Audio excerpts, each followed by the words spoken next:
జీవ మరణములు నాలుక వశము. నీవు మాట్లాడేదే రేపు పొందుకుంటావు. నిన్న మాట్లాడేది ఈరోజు అనుభవిస్తావు. అందుకే దేవుని చిత్తానుకూలమైన మాటలు మాట్లాడండి. గిద్యోను ఏం మాట్లాడలేదండి. గిద్యోను దేవుని మాట ప్రకారమే ముందుకెళ్ళాడు. దేవుని చిత్త ప్రకారం యుద్ధము యెహోవాదే అనుకున్నాడు. బయలుదేరాడు. దేవా, ఈ బూరలేంటి, ఈ దివిటీలేంటి, ఈ కొండలేంటి అని అడగలే.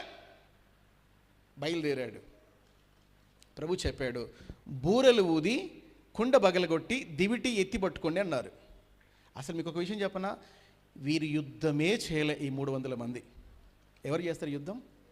కొంచెం ఈ 2025వ సంవత్సరంలో మీ ముందున్న క్రైసిస్ ఏదైతే ఉందో, కర్స్ ఏదైతే ఉందో, మీరు పని చేయాల్సింది లేదు, దేవుడు చేస్తాడు కొంచెం పెద్దగా. అందుకే లాస్ట్ మీకు ప్రామిస్ చెప్పాం కదా, ఇనుప గడియలు ఇత్తడి తలుపులను విడగొట్టేది ఆయనే, మీకు ముందుగా నడిచి కార్యాన్ని సఫలపరిచేది ఆయనే.